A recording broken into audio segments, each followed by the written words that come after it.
सीतापुर के बिस्वा में खराब मौसम भी प्रदर्शनकारियों के हौसले को नहीं रोक सका। प्रसिद्ध पर्यावरणविद सोनम वांगचुक के समर्थन में तीसरे दिन भी क्रमिक अनशन जारी रहा। इस दौरान समाजवादी पार्टी के नेताओं और किसान संगठन के प्रतिनिधियों ने भी पहुंचकर अपना समर्थन जताया। सीतापुर के बिस्वा स्थित शहीद पार्क में प्रसिद्ध पर्यावरणविद सोनम वांगचुक के समर्थन में तीसरे दिन भी क्रमिक अनशन जारी रहा। खराब मौसम के बावजूद बड़ी संख्या में लोग अनशन पर स्थल पर पहुंचे और प्रदर्शनकारियों का हौसला बढ़ाया।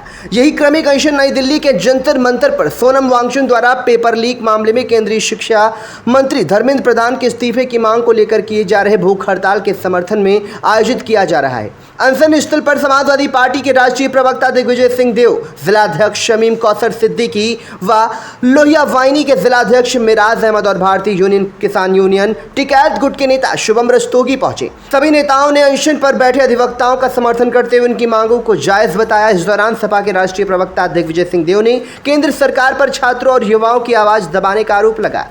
सपा जिलाध्यक्ष शमीम कौसर सिद्दीकी ने कहा कि लोकतंत्र में जनता की आवाज को दबाना उचित नहीं है। उन्होंने शिक्षा, स्वास्थ्य और महंगाई जैसे मुद्दों को लेकर सरकार पर सवाल उठाया और कहा कि जनता समय आने पर जवाब देगी।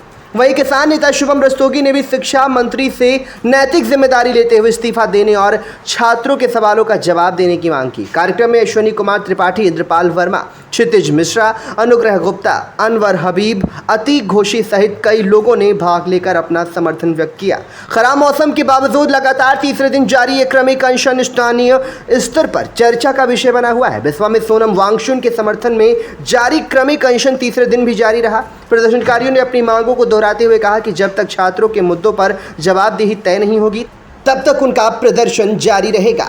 देखिए, हमें जानकारी में आया कि बिस्वा में जो शहीद स्थल है, जो शहीद पार्क बना हुआ है तहसील प्रांगण में, उसमें अश्विनी त्रिपाठी जी, इंद्रजीत जी और शायद नईम अंसारी साहब और तमाम 2-3 लोग मिलकर जो है अधिवक्तागण जो है वहाँ पर सोनम वांगचुक के लिए क्रमिक अनशन पर है। देखिए, जब आज पूरे देश में पूरा देश का नौजवान दिल्ली की जंतर मंतर के आसपास दिल्ली की सड़कों पर है, इस डूबते हुए लोकतंत्र को, बेशरम सरकार के खिलाफ, आताताई सरकार के खिलाफ, आताताई पुलिस के खिलाफ जब लामबंद है, सड़कों पर है, तो हमारी भी जिम्मेदारी बढ़ती है कि बहुत सारे लोग जो दिल्ली नहीं जा सकते वो अपनी जगहों से इसका समर्थन करें। उसी समर्थन के लिए आज हम लोग इकट्ठा हुए थे। आज देश में जो पेपर लीक की घटनाएँ हैं, मान नीट की के साथ साथ उत्तर प्रदेश में आपने देखा होगा करीब 18 पेपर लीक हो गए और इतने सारे पेपर लीक होने से नौजवानों को कितना भविष्य खराब हुआ।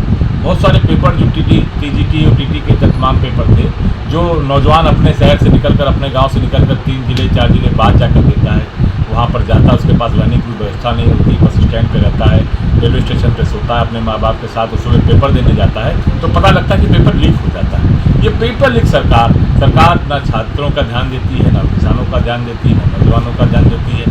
और हम तो ये कहेंगे, जब प्रधानमंत्री है आपका, राष्ट्रपति है आपका, मुख्यमंत्री है आपका, डीजीपी है आपका, जिला आपका, डीएम आपका, एसडीएम आपका, सारे अधिकारी आपके, हुकूमत आपकी, सरकार आपकी, फिर भी पेपर लीक हो जा रहा है। जब सरकार ने सेना से पेपर कराया तब ये हमें पता लग गया कि भारतीय जनता पार्टी की सरकार, चाहे केंद्र की हो चाहे उत्तर प्रदेश की हो, दोनों फेल सरकार है, फेल्योर है। तो कुछ समय पहले भी एक योगी जी ने जो है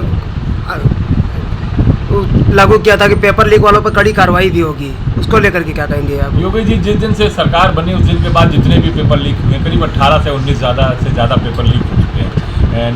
हेड कांस्टेबल का पेपर लीक हुआ, आरओ का पेपर लीक हुआ, आपके हाई स्कूल इंटर के बच्चों का भी पेपर लीक हुआ और नीट का पेपर भी लीक हुआ। कल ये पूंजीवादी लोग हैं, ये पूंजीवादियों से सिर्फ बात करते हैं। आपने देखा था कि इसी दिल्ली के बॉर्डर पर करीब 800 किसान मर गया और देश के प्रधानमंत्री झांकने नहीं आए।